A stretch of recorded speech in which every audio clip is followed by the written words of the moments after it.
empowerment activities, everyone would say, okay, send the girls, send the girls. And I would say, the girls don't need that session. The ones who need it more are the boys, because they have to empower the girls. They are the ones who have to give them the space. They are the ones who have to support them. They are the ones who have to allow them to realize their dreams, their aspirations, and enable them to be able to do something for themselves. So today, as I stand before you chairing this session, I have an extremely enviable list of speakers, and therefore I'm not going to take so much time right at the beginning. I'm going to invite Dr. Purva Hegde, who has been introduced to you already, to please come and make her presentations. I will conclude with my observations and remarks after all the speakers have had their say, and then we will open up for a little bit of discussion, time permitting. Thank you.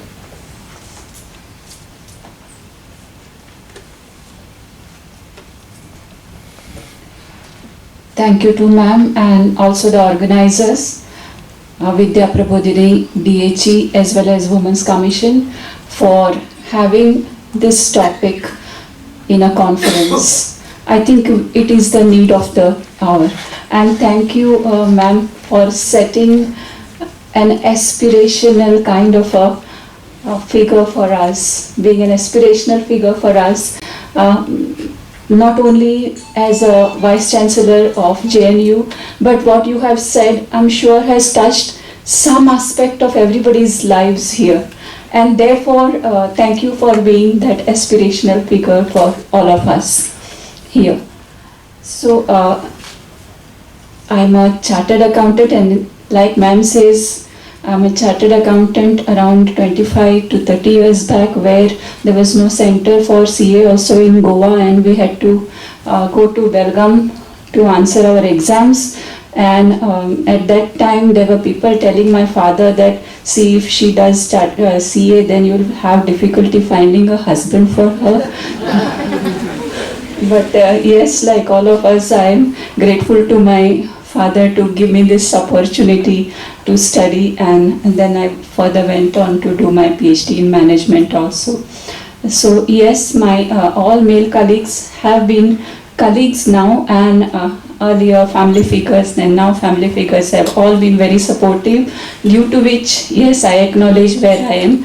And not my research area therefore is more in finance and other subjects, but somehow in the university, since we have to do many roles, I was an IC presiding officer, where I had to study a lot of law, because as soon as I became the IC presiding officer, in fact I was made IC presiding officer because Supreme Court cases from 2008 came back because they were under review. And since that 2008 coming back, and I had to actually go in the villages of Goa to search those girls of 2008 who came with their children even now to depose against what had happened against them. So that really touched my life, and I made a deep study now a little bit on prevention of sexual harassment. I have chosen only 2 topics. I know I have illustrious speakers ahead. So, how much time do you have? 12 minutes. About 10 minutes that I will try to wind up. So I've chosen only 2 issues therefore. One, I think all of us in this gathering have to have at least a basic knowledge of what is sexual harassment, so that we can help prevent it wherever we are, and help whoever is the victim that is of this sexual harassment. So this is my first area of a little elaboration, and second area is a little bit of a social area. So can I please?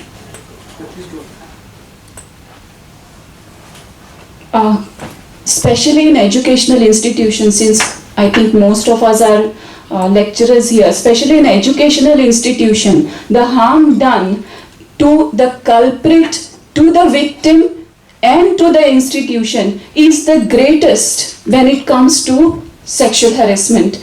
Because in our country, like ma'am says, it starts with Matra Devo Bhava, Pitra Devo Bhava, and the very next is Acharya Devo Bhava. So I have seen cases where, ladies are trusting their teachers, male teachers, like parents, and they become devastated with this. And during the whole conduct of the thing, the victim, as I said, and the culprit are both completely destroyed in this, and therefore law is unforgiving. I think it's rightfully so. And a little bit about the POSH Act, like at least what is sexual harassment, I think all teachers should know in the interest of preventing it.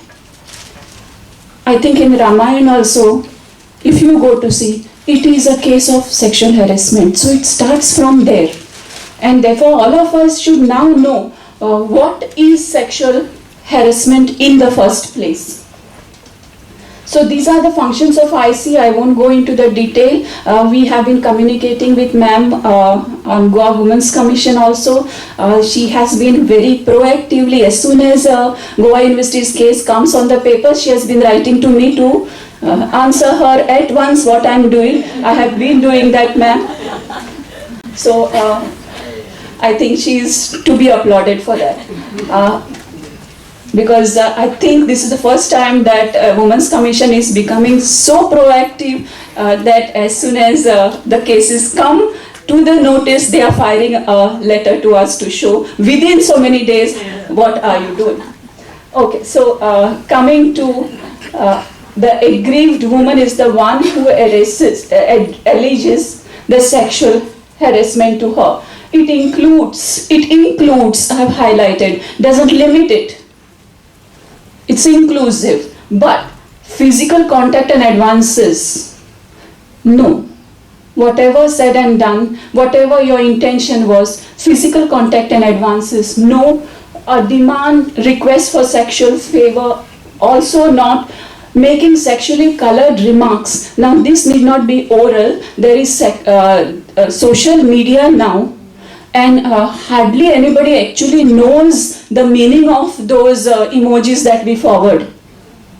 But I have had cases with those emojis forwarding, and then I myself, my committee is deciphering the emojis, what they mean. So, the forwarding simply things is also not a sound practice. Making any kind of sexually colored remarks, showing pornography or sending it, now on social media, any other, again highlighting physical, verbal, non-verbal conduct of sexual nature. So these are in brief the acts. But besides this, what happens is, these all acts come as a package, because once done, then they are accompanied with either a preferential treatment for it or a detrimental treatment for it, to scare.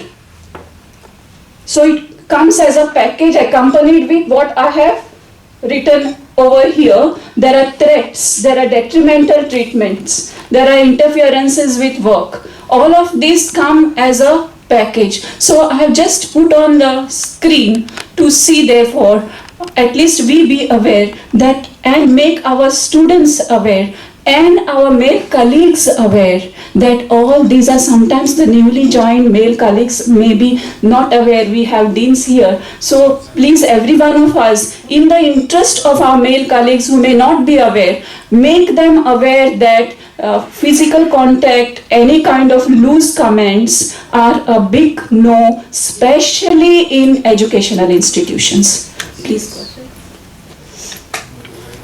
Now, having said that, there are some issues that also concern me as social issues. So, no, I don't have enough research on it that I should be answering this. But certainly these are the questions that I have posed even years ago, and Sometimes I have even been critiqued for it, but I would ask the elite gathering to please at least give these questions some thought for today. So number one that has been plaguing me, our government is spending, the education, that is engineering, medical education is highly subsidized. And so many of us women, we are inherently intelligent, we get into these educations, and then under the name that our family requires, we don't do anything,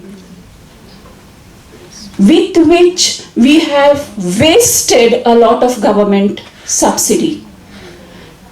I think there should be some planning at our as career aspirations. So there's nothing wrong if you want to be a homemaker, but then you can select those lines which do not have medical type of the most coveted education, for which so many girls go and then not to do anything after that.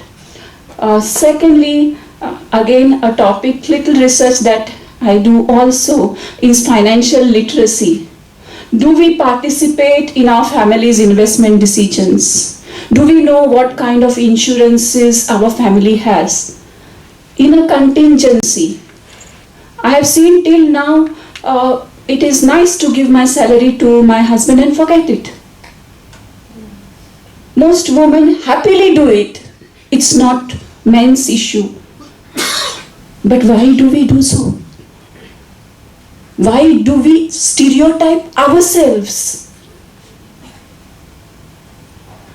Just politely mentioning, in my family, I am the financial advisor, and I am telling my husband to please pay attention to what I am doing for the contingency. But I think women should seriously think on this issue now. Gold has made us one of the rich nations, and as Ma'am Lucy said, we can include it maybe, but there are other investment options which are sometimes now much better than gold. So gold remains hoarded, and passed on from generation to generation. I was once told by an IIM professor in Kerala that the ladies in Kerala will counsel you because you don't wear gold.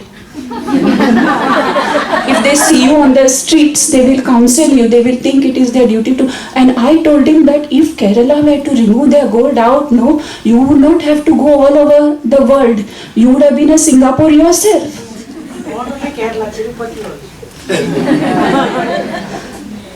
Again, I was once also criticized because in one of the such conferences I said that elections are coming now, don't ask your husband whom to vote.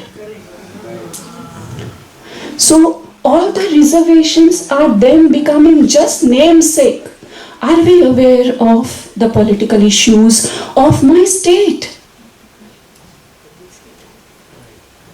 So isn't it up to us that we are stereotyping ourselves that politics is not my area? Who says? And then we are asking for reservations as candidates. Let us be candidates in our own right.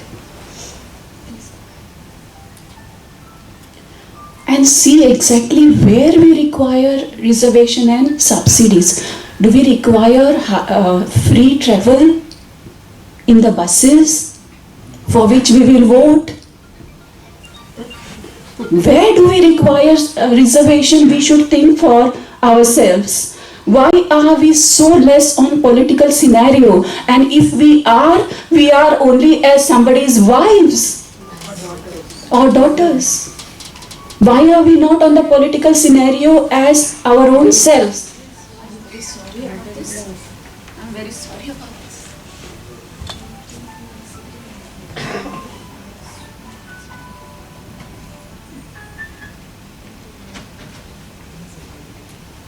So coming back to what I was saying, even a little research tells me that we are again in the boardrooms of the corporates also. We are again there as somebody's wives, mothers, daughters, not as by ourselves. Ma'am said that our ancient gods were known by goddesses. Yes, most powerful. And now is the situation where we are only known as somebody's daughter-in-law, somebody's wife. Everywhere. It's in the political scenario, same thing. It is in the corporate scenario, same thing. Few are the women who have risen in corporate ladders on their own. Again, at all leadership levels, therefore, we need to strive to make the position as my own, created by me, may be something little. We have so many entrepreneurship avenues also open to us. Again, there has been discussion already that women don't support women, etc. and all that. So yes, we ourselves are the backbones of our families. Men are not the drivers of the family. We are the drivers of our family. So we are the sister-in-laws, we are the mother-in-laws, we are the daughter-in-laws, we are somebody's daughter. So family system influencing we can do, men cannot do it. And therefore, at this juncture, all women in their family first should endeavor that she will bring up her daughter-in-law without discriminating. Secondly, women are needed to be support system for women. Ma'am has brought to the fore that especially in the matters of child, yes, men do help, but women can do better. And therefore, institutional creche is one answer. That institution should have creche. But then it's only institutional. We have, in the form of creche now, so many opportunities for entrepreneurship. We see that this is now an opportunity for entrepreneurship because working women need support. And that support system can best come from the women entrepreneurs. Not for social cause, not as institutional creche. We can start it as entrepreneurs because creche, old age homes, are the need of the hour. Most of the universities, there is a complaint that canteen is not very well, including ours, if I may say. It was good, sir. Women can make a difference. There are so many things that are open for women, but I'm really not sure the research is required on what is stopping us, what are those glass ceilings which we perceive and what is stopping us. And therefore, earnest request from my part, may this gathering consider all these questions, small questions, while voting, while investing, and also while bringing up your family. Thank you very much for this opportunity.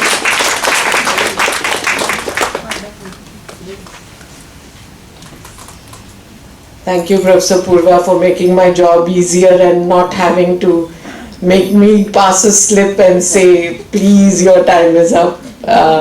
It helps when speakers themselves, kind of exercise that discipline.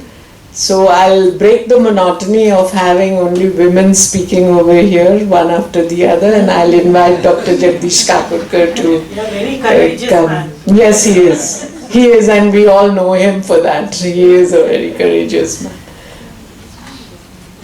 Unfortunately, Doctor, you also will have to adhere to our timings and 12 minutes. 12 minutes.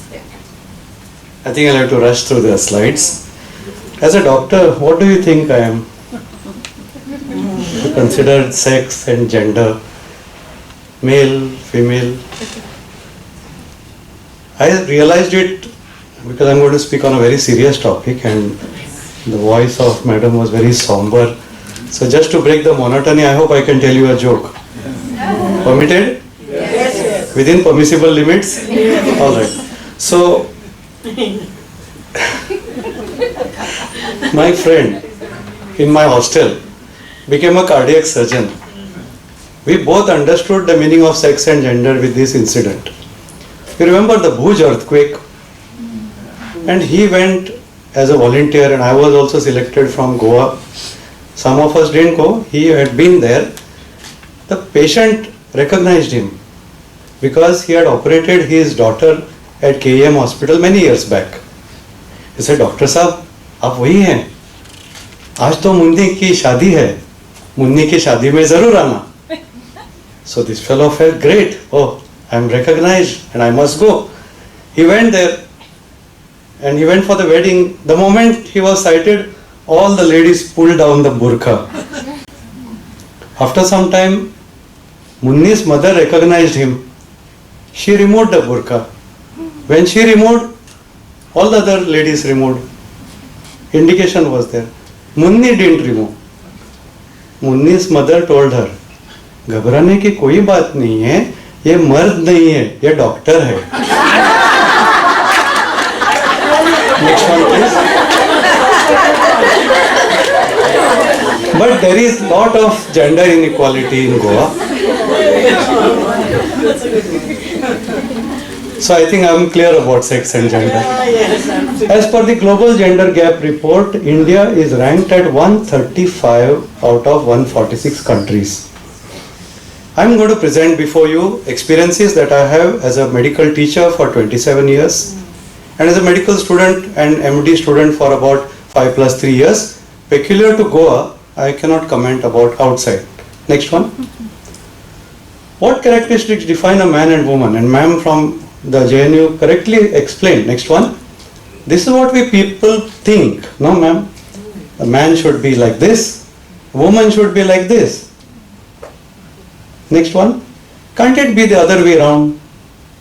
If you look at the chairperson, she is tough, decision maker, strong. I don't know. I have to ask Advocate Srikanth how aggressive, responsible, engineering, aeronautics, and they work in the army. Assertive, not Yes. aggressive. When can't man be sensitive, weak, soft, beautiful, loving? Can't men gossip? Yes. Can. And can go viral.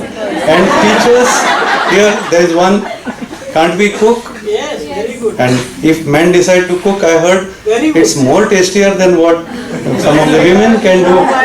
Now, this is the difference. This is the difference. I know I'm saying this because there are students. Biologically, we are XY or XX. But gender is not something biological, it's the role that we play in society.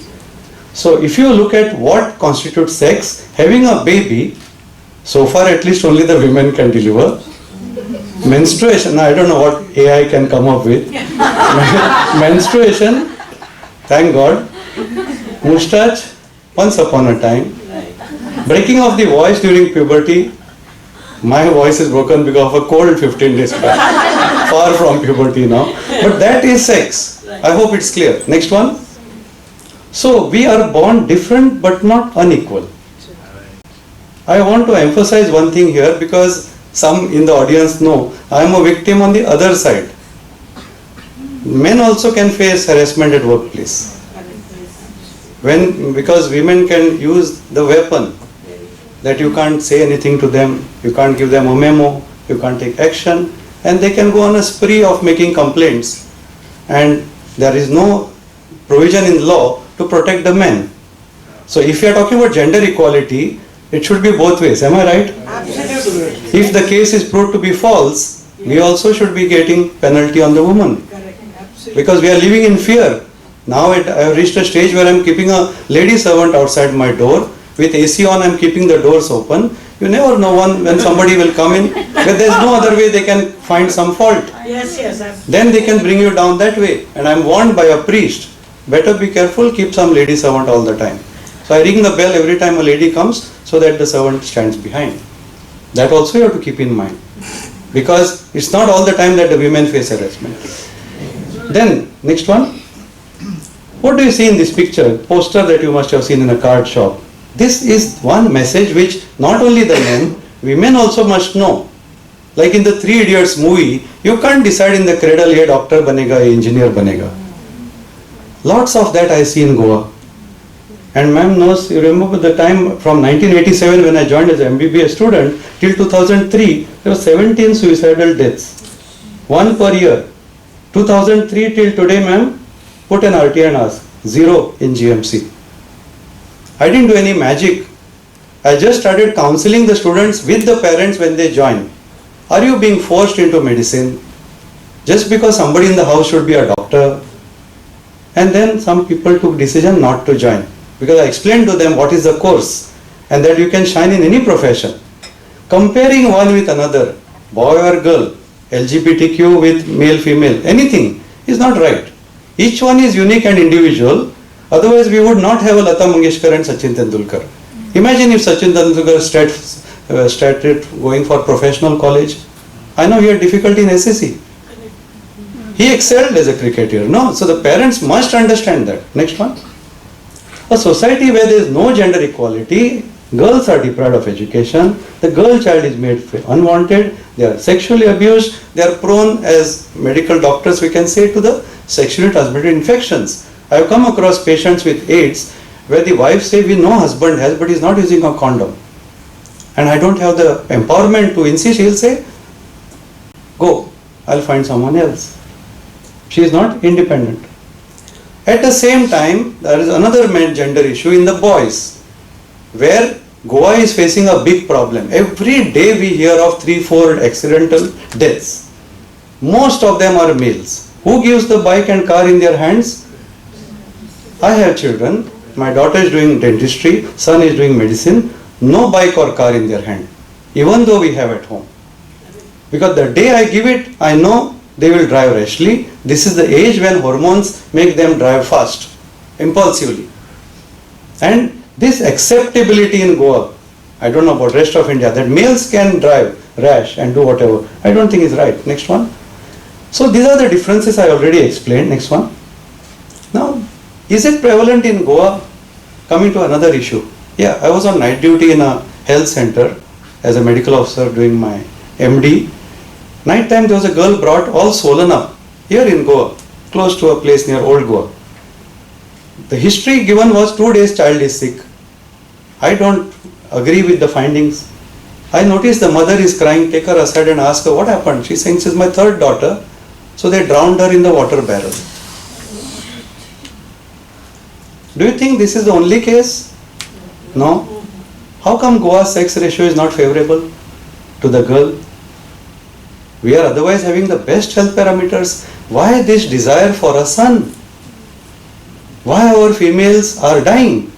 If my statistics are correct, in comparison, I may be corrected if I am wrong by the Women's Commission, there are something like 958 females to 1,000 males.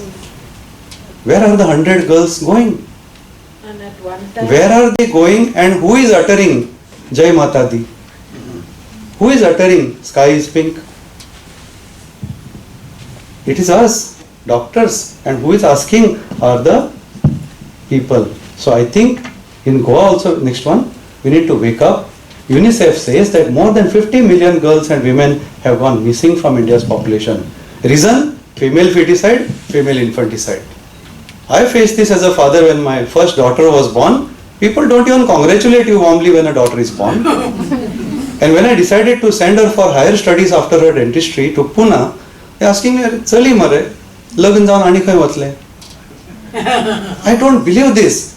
Educated people in Goa can tell me this. Don't send your daughter for higher studies. Next one.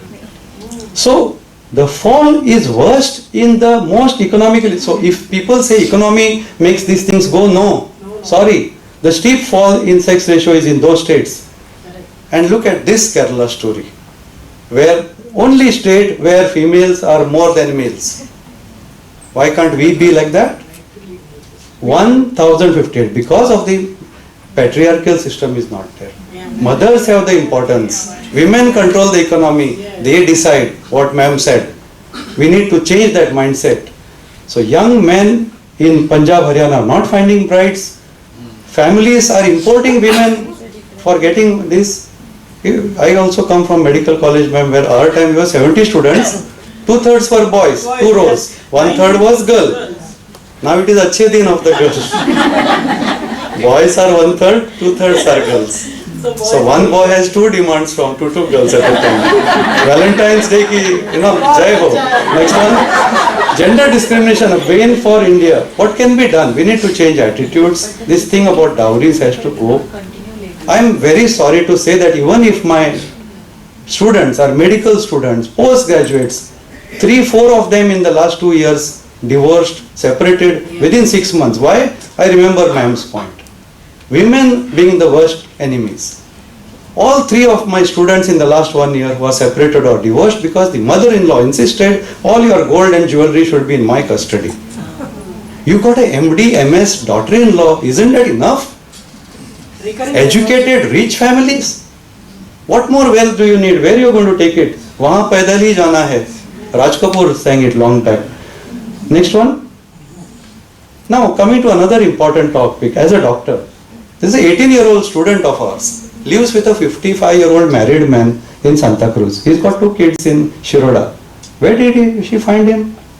He was the bus driver. He used to give her chocolates when he was small.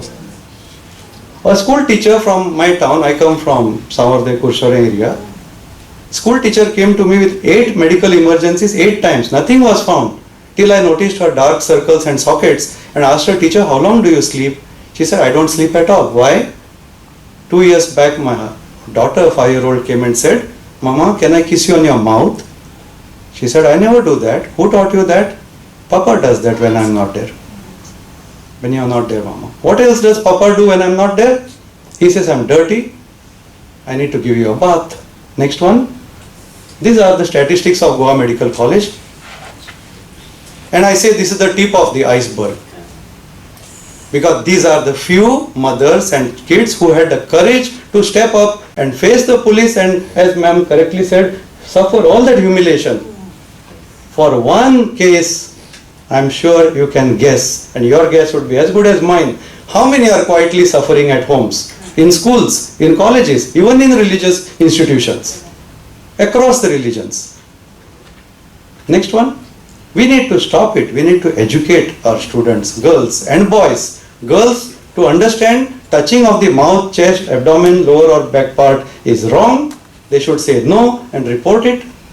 And boys also, because I was shocked when I heard this, 52% of the victims of child sexual abuse are boys. Yes, yes. Not the girls. One boy I remember from Panji, he was a topper in school. Her mother was a pharmacist, brought me saying, he's been failing now.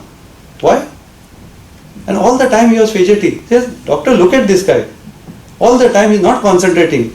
I told her, please sit outside. He's a boy, I don't need another person there. Why are you not sitting in one place? He said, it hurts me there. How it's hurting you? No, doctor, one day I went to the toilet was having a rush, teacher would scold me if I'm late, so I went to the public toilet outside. A man followed me and had sex behind. He is guilty. He is not telling.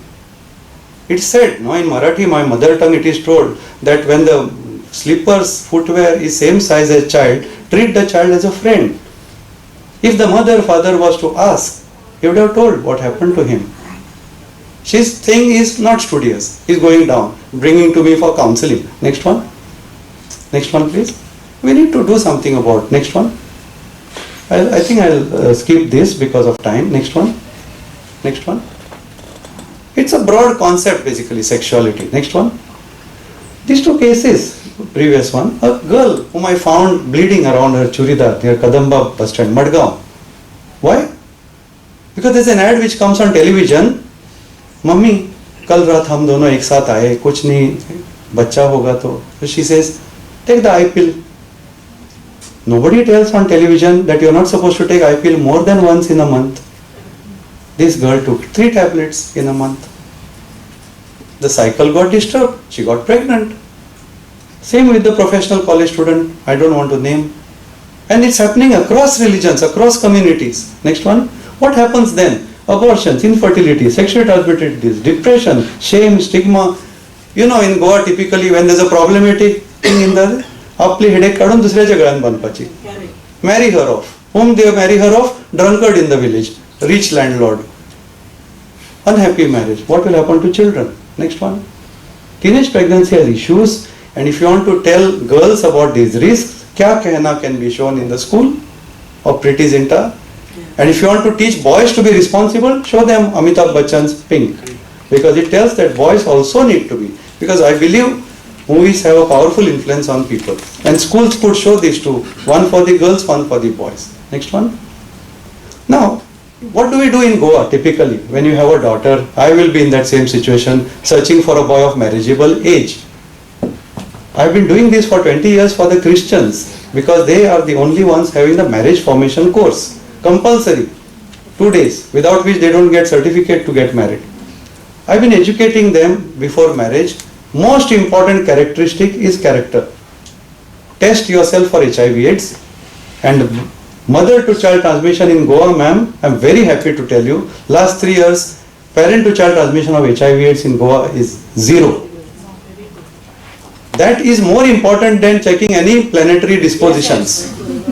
Because when this man came to me, the man in the first picture came to me with his wedding invitation, I knew what he was. And I told him, he was getting married to a friend's daughter. I said, you know you are HIV positive, still you are getting married? No, we have to show to society that I am married. I said, what are you talking about? She'll be a widow in 10 years' time, maybe shorter. And that was the time when there was no antiretroviral therapy. So I had a trick, because there is a rule also by the law. You can't disclose the identity of HIV. I said, within 15 days you will bring that girl here in front of me. Let her say that she knows you have got HIV, still she is marrying you. Otherwise I am going to disclose. Quietly the marriage was broken. The girl is happily married since then. He died. He was the same guy who came to GMC 15 years later, when his parents had nothing to object to me. Initially when I tested him positive, he said, my son, we are from such a family. From where he can? I asked him, maybe you are from such a family. How many girls he was going around with you? Did you ask? Because it's considered masculine, favorable to boys, that they can enjoy. Next one. So these LGBTQ issues are there. They are more vulnerable. We try to sweep these things under the carpet. We forget that there is an entity called men who have sex with men, who have highest risk of HIV/AIDS because of the type of sexual act they perform. Next one. So I would suggest, this is what I do for my medical students. Practical things. How to remove stigma, discrimination, attitudes change towards LGBTQ. I take them at Christmas time to the AIDS orphanage. Whose mistake is it because of which they are orphans? Not theirs, obviously. But what do we do? You know what happened in Rivana? They didn't allow the children in the school. The former chief minister himself intervened, Mr. Parikar. Still they didn't listen. They said, if you allow the children to come in our school, we'll remove them. This is Goa. Supposed to be highly literate. They didn't take. I went, I addressed. People came to literally assault me. They said, would you send your children to that school? Of course, I said. How do they pose the risk? If you have a maid servant in the house, tomorrow she is HIV positive, what do? Remove her from the job. How will she spread her HIV to you? By washing utensils, clean the floor, unless your husband has sex with her. She poses no risk. And he finds her attractive. Otherwise there is no risk of HIV. First thing what we do, who needs the maid servant job more? She or the HIV negative? She needs it more because she doesn't have any other job. And you take away her job, you are depriving her bread, and that she feeds her family. Next one. So I am telling only this, family planning, sexuality, sex education must be done in schools, because if you don't do it the right way, people will learn from those fantastic imaginary diagrams on the toilets. Next one. So just to conclude the selected issues, next, anemia is prevalent in India and Goa. Every now and then you look at the symptoms, half of you will be having them, especially the red one which troubles you the most. Anemia. 6 out of 10, 7 out of 10 girls in India suffering. How many of you take the iron folic acid tablets? How many of you take vitamin C along with your citrus fruit? Because just many pregnant ladies says, घेतले tablet, hemoglobin वाढू ना, because you're not having a fruit. Iron doesn't get absorbed in the intestine without citrus fruit. And take a deworming every 6 months. Next one. Number 1 cancer. My PG Nadia Claire is doing a study right now on cancers among women and all at Goa Medical College. Every second, third case, CA breast. What has happened? When I was a student in 1988 in pathology, 8 cases of breast cancer, including one school teacher. That's why I became like this. I didn't feel like becoming a private practitioner and earn money. I saw her suffering and going from upper middle class to poverty. I thought I should go on a bicycle to do her dressings in my town. I thought I'll never be able to charge money from a patient, so I joined teaching and government service, thinking that out of all my students, at least some will become like that. So today, from 8 cases, last year GMC has 350 cases of breast cancer. Why? One of the reasons I tell you, these girls and women don't want to be vegetarian on any day. Every day they want to eat chicken. Every food they eat is Swiggy, Zomato delivered. And Chinese. What happens then? Your whole dietary pattern has changed. Broiler chicken are made to grow by oxytocin and hormones, no? The male hormones, androgens. And you are having lots of them all over. So it's become so. First issue solution is, I think from teenage, moment the girls develop breasts, they should be told, any number of YouTube videos are there, I won't elaborate. 6th day of menstrual period, check your breasts. See them, feel them, touch them. It is number 1 cancer today in the world, in India and Goa. Breast cancer, cervical cancer is not there, I'm telling you. Dhanya Jose, my student from Kerala, could not find cancer cases, cervical cancer cases last 2 years. Breast cancer, 350 per year. Check your breasts. Why from 16 years? Because you will know how your breasts are. And I say 16 because that's the youngest age we found in GMC. CA breast at 16. She doesn't even know what menses are about. Next one. So why are girls more prone to urine infections? Male urethra and anal opening is distant. Female is short. Next one. These are the reasons that clothes used, still women use clothes. Not sanitary napkins. They are not sterile. Bacteria are there. Many smart teachers I have seen, not urinating in the school and college, holding on.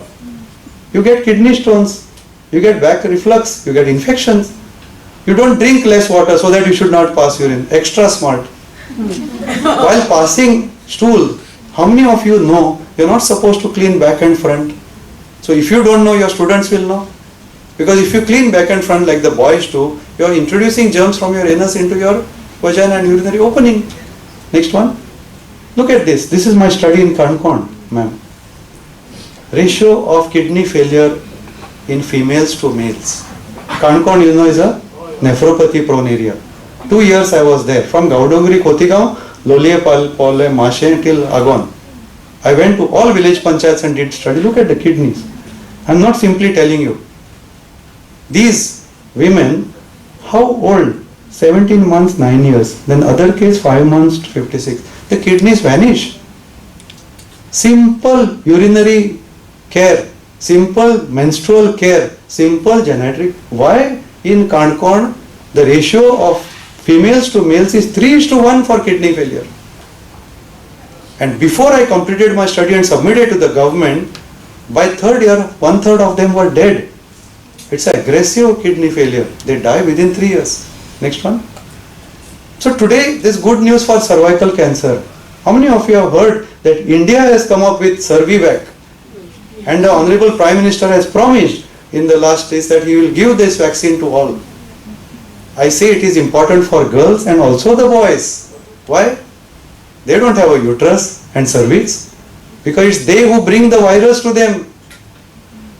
Cervical cancer happens because of repeated infection with human papillomavirus, which these adventurous boys go to, you know where, and build bridges between those ladies and the wife at home.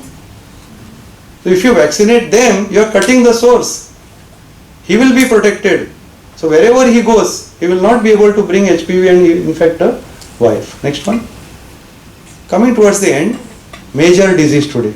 Every now and then you hear married couples are not having a child. 25% of the time it is this. That's why I said moustache in olden days. Now girls are having moustache. Next one. Have a look at this case of mine. Full blonde beard, better than mine also. History, simple. Maka chicken daily jai. Fast food jai, Chinese jai, हे jai, te jai. Chicken every day. Okay, take the hormones and that's what. Next one. I'll tell you why I'm talking so much about that fast food. 80% of PCOD can be dealt with by controlling obesity. Today Goa has become capital of diabetes only because of one reason, obesity. When you wear saris, stop flaunting that abdomen. It's not a sign of prosperity anymore. When I look at that abdomen, I look at insulin resistance. When I look at that abdomen, I look at a fat, fertile female of 40. Please cover it up. And put it down, in. And you say, time ka aisa exercise karpak. Huh? Sanchi Marathi serial पळोवपाक time asa? As madam said, with exotic dresses in the house only, and then say this time I want this Mangalsutra and next time that one. PNG is very smart. They look at the serials and make them. I am a victim of that harassment. Next one. Will you be tomorrow's heart patient diabetic, ma'am? Nowadays we are having women also with. Right now I admitted one. I have been telling that Maushi of mine, Maushi, तुझं pot खूप मोठं झालंय. Big tummy. My tummy would walk first and mommy would walk. It's not prosperity. I told Dr. Michelle to do the angiography today morning. I might lose my Maushi. You can't have that waist hip ratio more than 1.1. One small secret I'll tell you how I maintain mine 32 inches for last 25 years. I don't use tat. I use tatli. I don't use dinner plate. I use quarter plate. Automatically calories, fats are less. Next one. So lifestyle changes are important. Reduce the portion size of your meals. Even if you have plenty, eat limited, what is enough for you. Next one. Road safety issue is for males. Next one. Whatever may be the cartoon they like, tell them you like Spider-Man, no problem. You like Superman, wear any stickers, wear that helmet. Wear that seat belt. Every time my wife sits next to me, before start kiya karna, seat belt gal. We are just going there. I said, yeah, accident doesn't happen planned. Otherwise it's not an accident. Sit and wear the seat belt. Back seat even first. You must wear seat belt. You will see the worst of accidents, no deaths because they wore seat belts. And you will see very minimal looking accidents, 2-3 people died, they didn't wear seat belts. And in Goa, they put their children in front to teach them driving early. I don't know what. When the steering comes in, who will go first? Before the abdomen next. Next one. Yes. So this alcohol, these drugs. Next one. Please go quickly. Cigarettes, drugs, e-cigarettes. I've seen a girl 11th standard committing suicide opposite my college. All the teachers had to do was check the school calendar. She wrote there, I feel like ending my life. Why didn't you read it? E-cigarettes are available everywhere. Next one. Next. Next. Yeah, so basically we need to teach our boys, girls about the self-discipline, all these precautions, and tell them, don't advertise your emotions on WhatsApp and Facebook. If you have a problem, face it. पोटान दुखता फेसबुकार बरोवप सुण्या मुता जालना फेसबुकार बरोवप write everything. People follow you and then you say you are vulnerable. Next one. I conclude with the last one, and lots of remaining slides are there because of time constraints. I will stop here. We also should teach boys and girls, married men, women, everybody. This may be one message to remember because it comes to suicide prevention. Next one. No place is there for domestic violence. No place is there for violence at workplace. Anywhere, ma'am has adequately emphasized, and same with the mental health issues. Next one. Women are very vulnerable. And let me tell you, these symptoms of depression and mental illnesses which WHO has listed out may be in general. म्हातारी माणसं जास्त नाही बोलत. My grandmother didn't say much. I am a big counselor and helper to everybody. I failed in my own house. All that Aji said, मला त्यांच्याकडे जायचं आहे. Only once. She's fed up of living. She said, all of you are already there, grandchildren, everyone doing well. I want to go there. Only once she said it. I missed it. You can't. We found Granny in the well a few days later. She found the key to that lock which I used to put the lock. I put a whole grill so that nobody should do that. And she told the neighbor when I was away that key is lost, break the lock. So smart.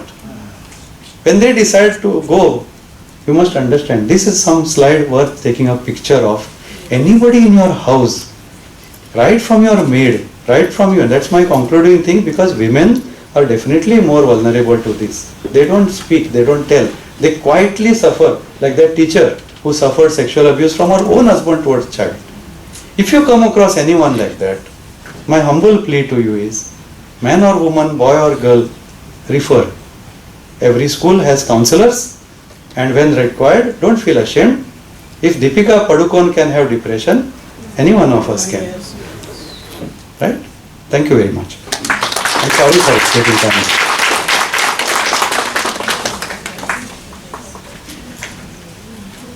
Thank you so much, Doctor. I didn't have the heart to even send you a message. Thanks, Kedar, for doing that. Because it would have been difficult, because Doctor was talking about so many important things that we face every day. We'll listen to Professor Anshul Joshi, and then we'll...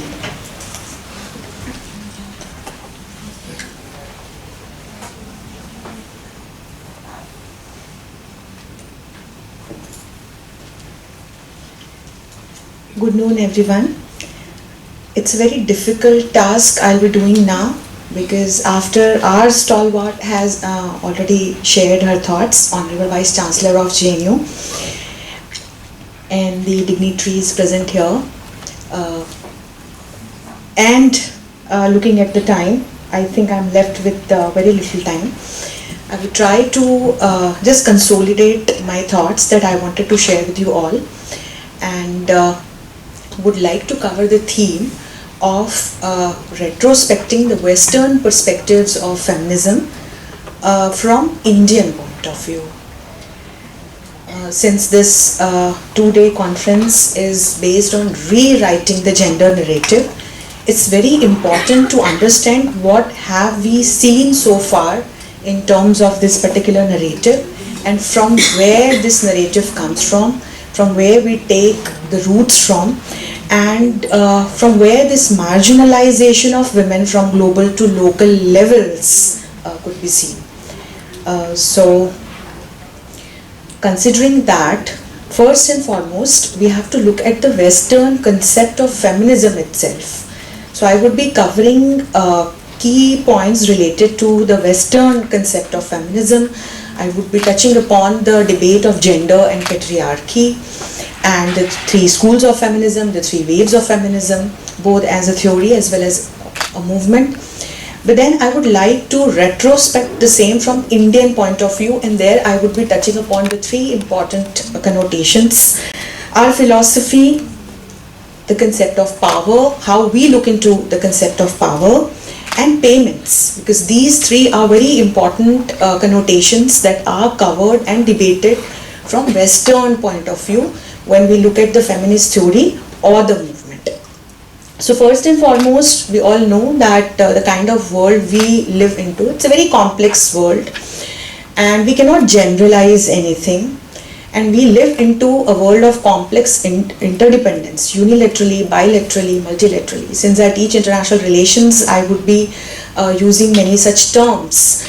And in international relations, we have Kenneth D. Walt's three levels of analysis.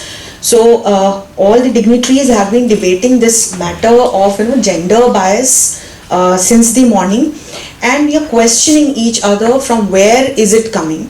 So when we look at the three levels of analysis as proposed by Waltz, unit level, state level and global level. Here at the unit level we can consider our mindsets.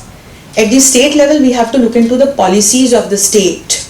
And then at the global level we can look into various international vehicles, institutions, organizations and so on.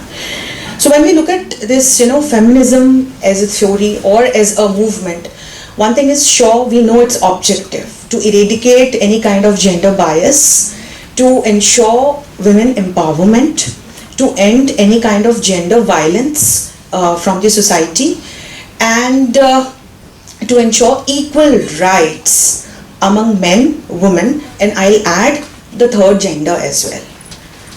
So there have been 3 waves of feminism to achieve this objective, we all know. The first wave started from 1890 onwards, after Mary Wollstonecraft wrote a very pivotal essay on the gender rights and gender debate. And then the second wave started after the era of 70s. The first wave was focused more on political rights of women, because all of us know that despite claiming themselves as a very progressive society in the nations, we know that how women go for big movements in the United States of America as well as in the UK to achieve the rights to vote. They didn't have any political rights there. So in 1923 and 29 respectively, there were movements in these 2 countries, and because of that the women could achieve their rights to vote. The second wave of feminism was more about the social rights of women, and the third wave started somewhere in the era of 90s, was more focused on sexual rights. And here for the first time we also heard about the third gender and the debate of LGBTQ. And we also heard about the new term called ecofeminism, as we have our own ecofeminist in India, Vandana Shivaji, who compared this nature with a woman, and she explained that how the way we have polluted Mother Earth and how we misuse whatever is given by Mother Nature, a woman. So this concept of ecofeminism also came into the existence. So in a nutshell, it's about the 3 waves of feminism, and when we try to look into the 3 schools of feminism, there is liberal school, socialist school and radical school. So the approaches are different to achieve the same objective. So the experts from liberal school believe that by using legislation, by using norms and policies, equal rights for women could be achieved and women could be empowered. The socialist school takes their thoughts from Karl Marx, and they believe that capitalism is the evil root behind gender biases. And there we also see the example of women remaining unpaid for the household chores, what somebody discussed during the inaugural session. And the third school is radical school, that talks about completely abolishing the system of family and society to ensure gender equality.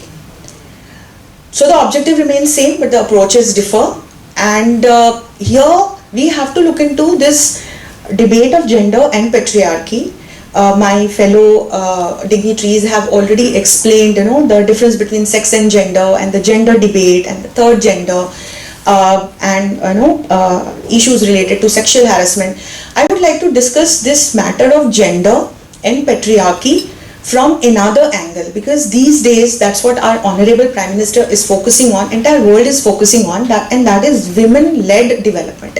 It is no more about women empowerment now, it is about women-led development. So when we look into this debate of gender, we have some brilliant writers and experts in my subjects who have raised this issue. So there is a debate between J.M. Tickner and Cynthia and Locke. So Tickner actually brought up this issue that even though there are roles being given to women and women do work, but they are not given the powerful roles. So Cynthia and Locke came up with her argument saying that no, even in international institutions like UN, there are women who are secretaries and advisors and so on. So that's what Tickner comes back again with her reply, that that's what I want to say, that women are not given a leader's role. They are preferred to be given secretarial roles. And why? And here the issue of payment also comes into the picture, that they are never considered equivalent to a man, to be considered equal as in terms of payment also. And then there is another debate of emotional patterns. Why women are not given leadership role? Because women are considered emotionally weak, and that's a Western idea. Let me again reinstate it.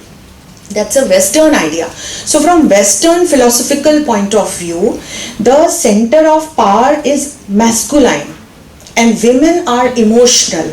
A woman is considered as an emotional entity. And in the Western philosophy, emotions are associated with weakness, while power is associated with masculine power. And this I see as the root of this entire, debate of gender as well as patriarchy. So from here we see this, tradition of patriarchy, a male being the head of the house, head of the society, head of the state, head of the multilateral platforms or the organizations. And there are different other feminist writers who have written beautiful pieces on these gender biases, why it exists, patriarchal systems and different types of biases. But since I have limited time, I would like to come back on the second sub-theme that I wanted to discuss today, and that is retrospecting this entire Western idea of feminism from Indian point of view.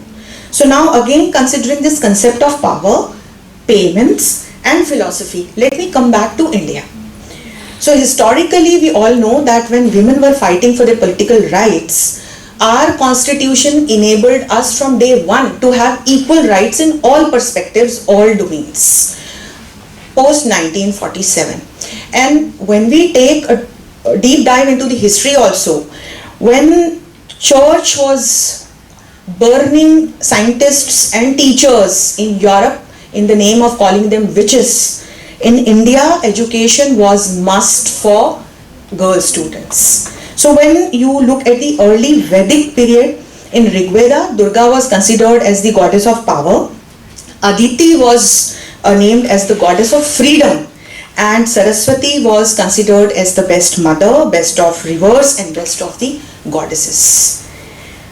And the girls' education was a must. Even girls used to have their Upanayan Sanskar, Brahmacharya ashram, and they were writing Vedic mantras. So we have different Brahmavadinis also, the scholars who opted not to marry and to contribute to the literary work during the early Vedic period. In the later Vedic period, we see Ramayana and Mahabharata, and ma'am had already pointed out the best example of Draupadi, the best feminist that we can find in the history of ancient India. So we see women as the epicenter of dharma, prosperity and wisdom. So there are n number of ladies during this point in time, be it Sita or Draupadi or Kunti or Savitri or Kannadi or there are multiple such names that we can take, we can recall, and each one of them had a unique characteristic. Then when we move on, and if we look into the period when Jainism and Buddhism flourished, at that point in time also we can see women leadership prevailing in Indian society. It was only during medieval history, when the intruders attacked India, we can see that social evils got introduced into our society. But at this point in time also we had several names like Chand Bibi, or for that matter Tarabai, who fought against Aurangzeb. We have Razia Sultan, we have Ahilyabai Holkar, we have Jijabai, we have tribal queen Rani Durga Vati, and so on. During British Raj also we do see that how in the name of promoting missionary education, Macaulay did to our society. But when India got independence, definitely our constitution provided equal rights to all the genders in our society. And when I say all the genders, I will again take back you all to our philosophy that always believed in the third gender. Because we see the example of Shikhandi in Mahabharata, and even before that, if we look at our Vedas, there are examples and mentioning of the other genders like Gandharv and Kinnar. So we do see all such kind of inclusion into our society from that time itself. So philosophically when we see, it's about Vasudhaiva Kutumbakam, Vasudha, mother nature, mother land. So India is a nation that always believed in the philosophy of considering the most pious entity, our nation, as the motherland, and Kutumbakam, so concept of family. So another very important pillar of our society, and it is the system of family that we believe in. And here I would like to now connect the second point that I wanted to share with you all, that is related to payments. So we were discussing that there are many unpaid household chores wherein women are involved and they are not paid. But in our family system, don't you think that it is about both our rights and our responsibilities? So whatever we do it with a feeling of we and not I. So our families are not I-centric, first and foremost. Our families are we-centric, wherein a mother thinks about her entire family, her children, first of all. And secondly, these chores are divided in such a way wherein the other gender also plays his role into it. So just try and recall the time of COVID-19, when we all were locked into our houses. We could survive because we have beautiful families and we have support of each other. So it is not always that we all have such kind of regressive families or societies wherein women are like beaten up to do household chores. There are males who actively contribute into household chores and they are equally not paid for the same. So it's about our family system, it's about considering mother as the epicenter of everything, and it is about considering power, the third point that I wanted to discuss. It is about considering power as a woman.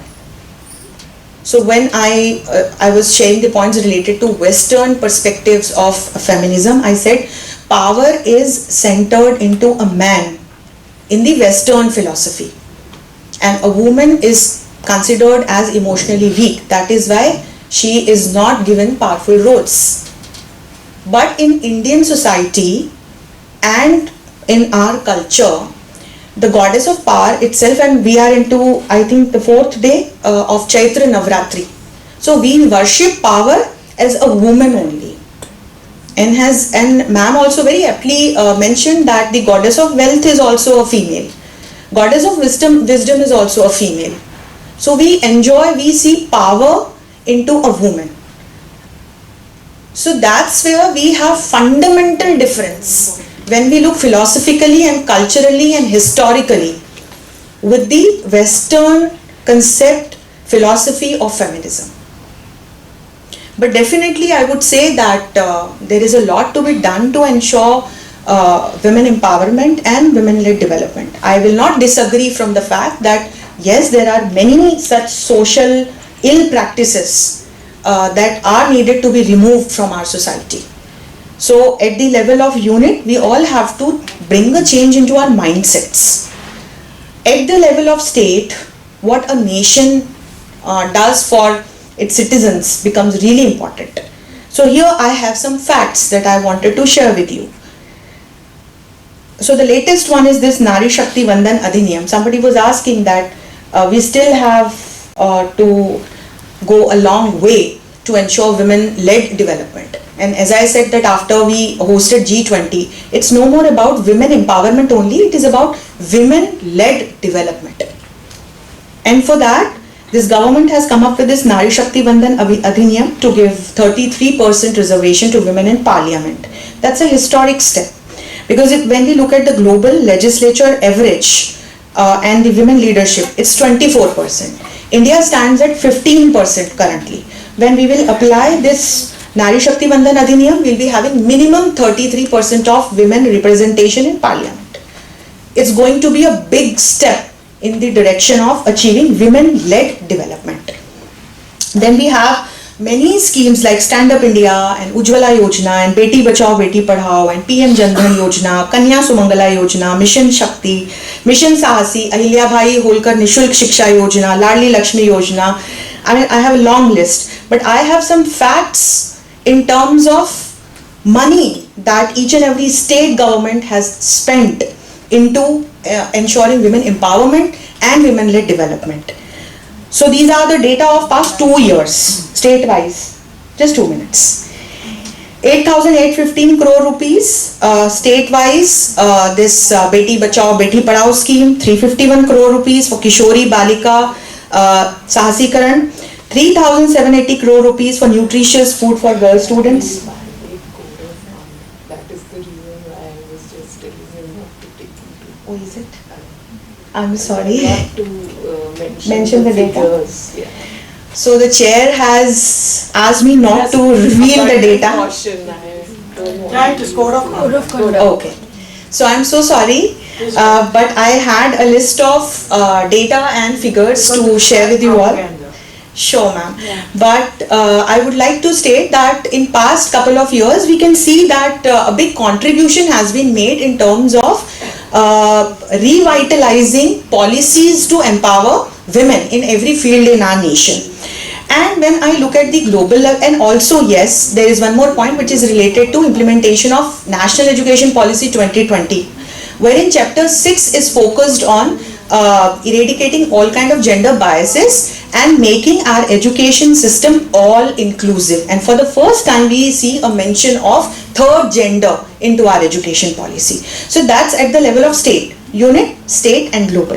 So at the global level, definitely in different international institutions, women empowerment and women-led development is a prioritized objective, and the countries are working together bilaterally as well as multilaterally, not only to contribute from like funding point of view, but also by reboosting their government to government and government to people connects. So in the end, I would like to conclude by stating that definitely there is a big difference when we look at the Western perspective of feminism and our culture, and considering what is happening in present times, and also then looking at the 3 levels. Definitely for eradicating some ill practices, we have to bring some change in our mindsets.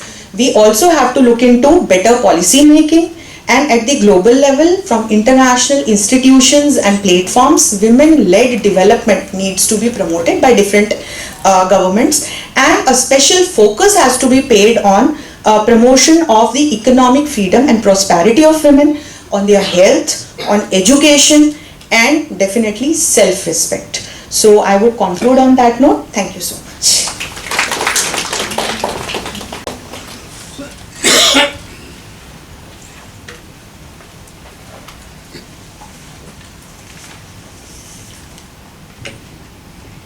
Thank you very much to all the speakers in this session.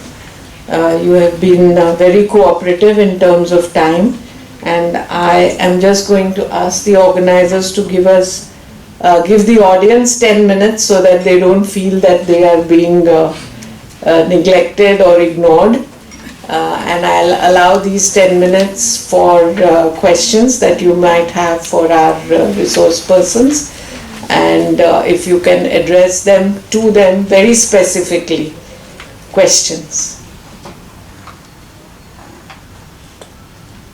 If any? Yes, yes. My question is to Anshula ma'am actually. Anshu. Sorry about that. There are 2 things that you mentioned which actually was very nice. One was that India was a society that is rooted from women being the center of power. Yes? Right?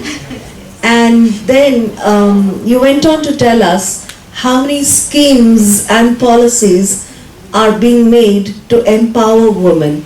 So where and why did we lose that thread? Why women stopped being the center of power and today have to be empowered?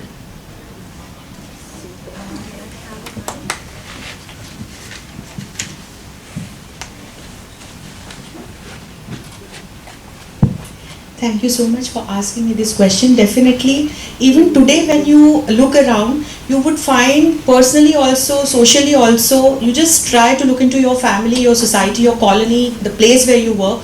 A woman still remains the epicenter of her family in the society. Without her consent, no decision can be taken in a family. Just try and think that without your presence, your family can arrange any function or marriage or anything. That's not possible.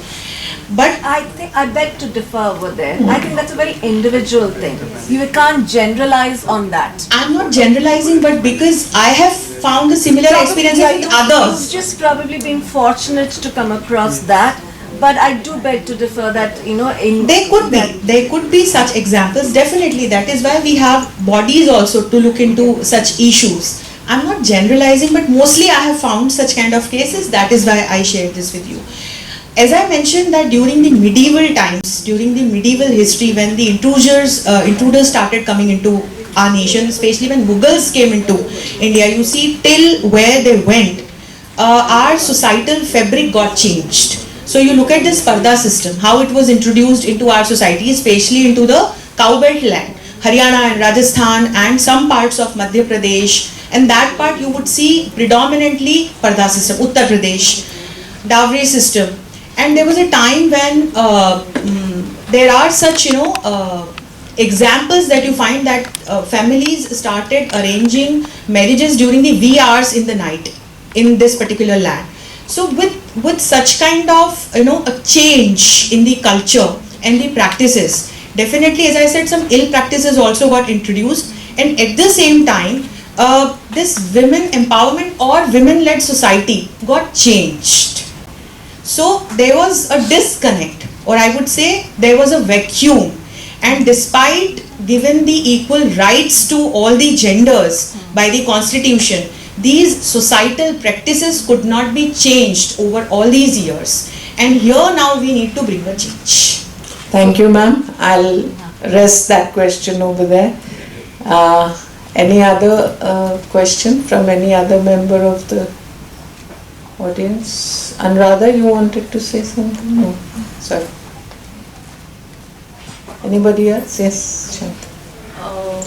Ma'am, for all, it is not a question, it is an observation. We say that first wave, second wave, third wave, where it concentrates on political rights, social rights and sexual rights. Suppose if I take, for my son, if he comes and says that he is homosexual. I am attending all this, I am writing papers, I am publishing papers, but whether will I accept? Okay? No, it is a general thing because it is easy to talk. It is easy to talk, but what happens the third gender as such, because what happens is that when you see... That's where we need to bring the change into our mindsets. We need to be more open, we need to be more conversational, we need to be in more dialogue with our children. And if they come with any such thing, we need to keep ourselves open. Maybe doctor because can... as a citizen, he or she also has some rights. Would you like to say something on this? I think, see, my daughter doesn't want to get married. She's 32. She said she'll keep dogs. My poor husband is shocked, sir. Mante kutte paalnar manti. She's a software, she's a cyber security engineer earning, more than what I earn at retirement. And my husband is shocked. You must get married, he says. But she doesn't want to. She says, tu lagna kar. How are you? You see, I can't throw her out, thing. She's my daughter. We have to accept. When she wants to get married, I think I agree with her, madam. We'll have to keep talking to them. Actually, I think I'll add a word to this. I know, but we have to accept, sir. This trend will continue. I see this trend rising that working women do not want to get married, yes, and they want to excel in whatever they are doing. Personally, that's why my last slide was about the social support system. I feel somewhere they feel that the children part, when it comes on the fore, how will I manage everything? So that can be one of the fears in the minds of the girls who are excelling in their professions, that how am I expected to manage everything, and will I be doing justice to all my roles? So I think that is where we women have to be the social support systems to such females, so that by understanding their needs, if we fill in that kind of a vacuum where there will be adequate women again to take care of children, there would be adequate women again to provide nutritious meals to the family. These are, as I see, entrepreneurial opportunities for us, and we as women should stand support systems to avert girls who are career minded not to get married. So this is a very real problem, ma'am. Yes, and we should be the support system to our girls to go ahead. Doctor, you were saying something. What ma'am said, very pertinent, ma'am. Even I as a doctor, my colleagues, I have seen because we saw from a small short note in medicine on HIV/AIDS. Now HIV/AIDS has become a routine subject. Every day in and day out we see. But mindsets of doctors, colleagues, I was one of the first few doctors who were sent to Pune for training. When I came back, I'm questioning them. Why are you postponing this surgery? Why are you not seeing this person by appointment? This stigma, discrimination.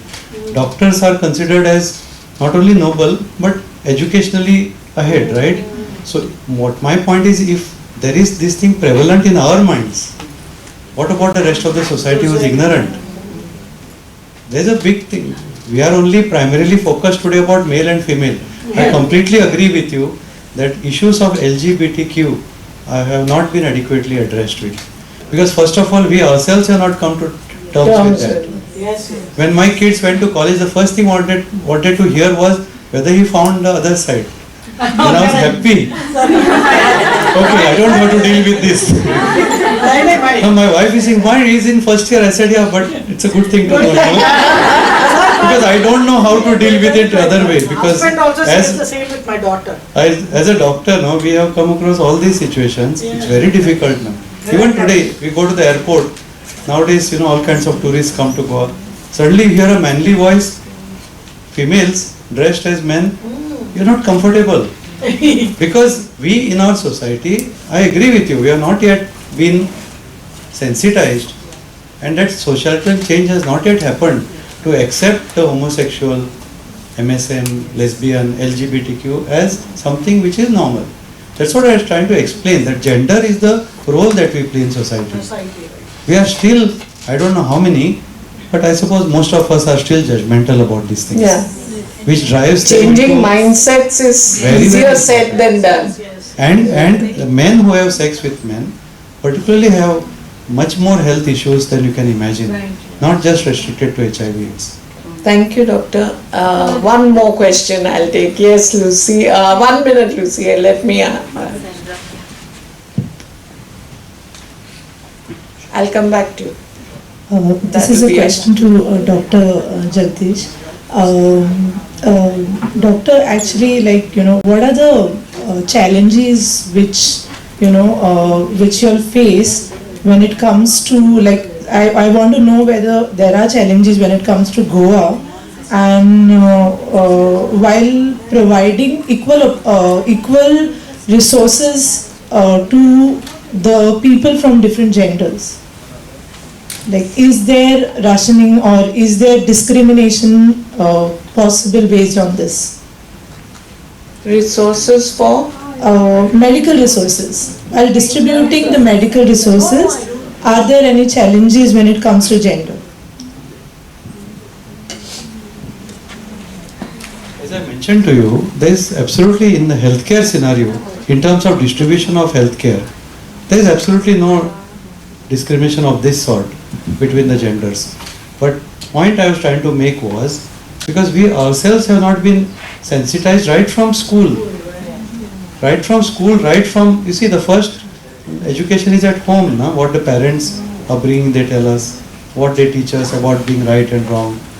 And it's only over time that I realized that I started going by the actions rather than what was told to me. A lot of things were told to me about other people, all that. how the attitudes change is only when you go through those situations. I used to always have a fight with my moral science teacher, Teacher Mavis Vegas, that you taught us this, you do good in life, you'll get good in return.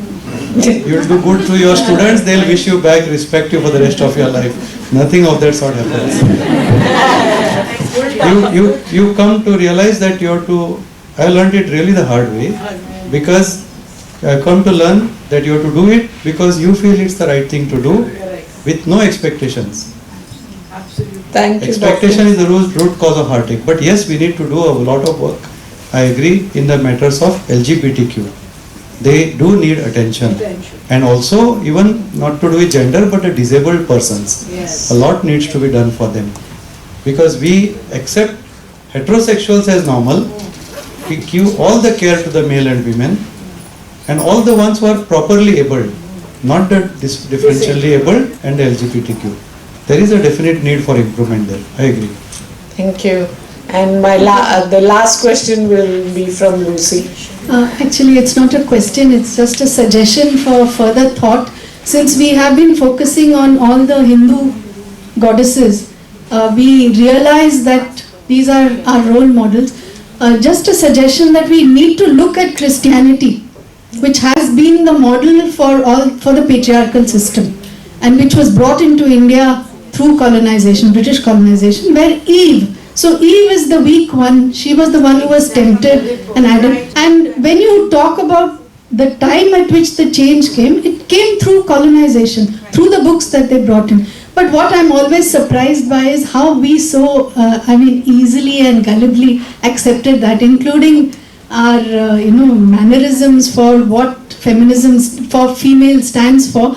I would just like to give examples of the costume that we wear. The 6-yard sari is considered to be very, very, womanly and feminine, whereas we need to dress up more like Rani Lakshmi Bai. She wouldn't be riding a horse if she was wearing a 6-yard sari. It was her 9-yard sari which helped her ride a horse and things like that. But we have assimilated all these things. You can't run for your life in the costume that I'm wearing. If there is. So these are things which were brought. And it was people like Tagore, Rabindranath Tagore, who encouraged women during his time to dress like the Western woman. This is a skirt and a blouse. Which we are wearing. Skirts are very uncomfortable. Exactly. That's why I'm saying. But we have accepted this as the female costume. The normal female costume, which is considered very Bharatya Nari. So when you are horse riding, you can use a different dress. When you feel like wearing a sari, you can wear a sari. So it is all about your choice and the timing and the place where you are, what you are doing. So everything that is old is not good. Everything that is old is not bad. Whatever is good for us, we have to take it and we have to move on. Okay. I just had a suggestion that we need to read up on that as well. The biblical intervention as well. But I only have an intervention. Dress is geographical. Because it's so humid, sari is the best dress because you have air conditioning. Ventilation. From everywhere. And if you are sweating, you can wipe yourself. See, so it is geographical. I come from Chennai and even in Goa, this is the best dress. Air conditioning, sir. You wear salwar kameez, no air conditioning. So on that note, I'm sure everybody's mind and body looks for more ventilation outside. So we'll just conclude by, on a very optimistic note, which I thought would be very apt for us to conclude on. I will not try to sum up what the speakers have said for want of time, but as it was mentioned that this year has been earmarked as Invest in Women Accelerate program. This morning when I was coming to the venue, I was glancing through the newspaper and I was very happy to read over there that companies invest in women to push future growth, what ma'am was talking about. And they said that 3 in 4 companies focused on enhancing women's development in 2023-24 as compared to 41% women, 41% companies 5 years ago. And what are these companies doing? They are becoming more inclusive. They are bringing in women for all their senior roles, for all their leadership roles. Of course, the companies realize that along with skilling, reskilling, there has to be a lot of upskilling, and these companies are training the women in negotiation skills, project management, financial literacy, emotional intelligence, and assertive learning. Wherever women are seen to be weak in taking decisions, they are helping them to become more assertive, so assertive learning. Although that is a happy note, yet again, while talking about what more needs to be done, I'll go back to the United Nations 68th session of the Commission on the Status of Women, held as recently as 27 March, that is last month, where the Under Secretary General said that a world that what we have to work for is a world that will no longer accept that 1 in 10 women live in absolute poverty. A world that will accelerate the investment in women and girls, and what we really need to work for is a world that urgently pursues the realization of the fundamental rights of all women and girls to live in peace in homes, in their state, globally, and to live in prosperity and to live happily. So on that note, I want to thank you for your attention, and a big thanks to the organizers for giving me this opportunity, and to all of us for having such intelligent discussions. May these discussions be a starting point for us to start revisiting, rethinking, reimagining, rewriting, and reconstructing. Thank you. Thank you, ma'am. They say as we attain, go towards moksha, we tend to forget our bodily, requirements, functions, and pleasure, and it goes towards the cerebral. So, though we are almost 50 minutes late on our lunch schedule, I'm sure the cerebral, lunch that we got was more than adequate. Please bear with me for another 5 minutes as we ask our chairperson of Prabodh Addiction Society to hand over mementos to our esteemed guests on the race. Yeah. I start off.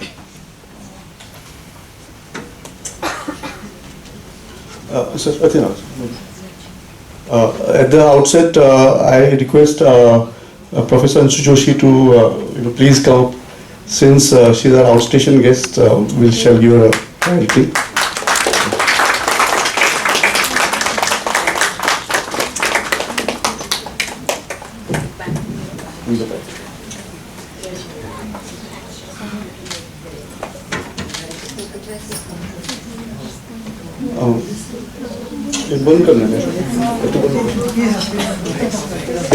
Next I ask our chairperson of the session, Professor Radhika Naik, to please accept our humble offering.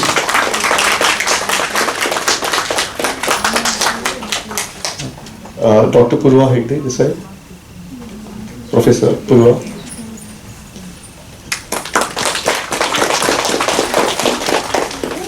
And then finally, Dr. Jagdish Kakodkar.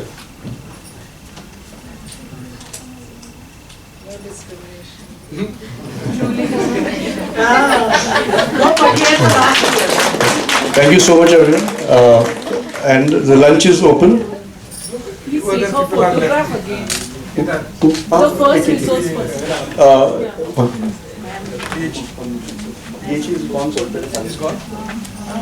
We also request Ms. Upasana Mazgaonkar. Is she here? She's please come up.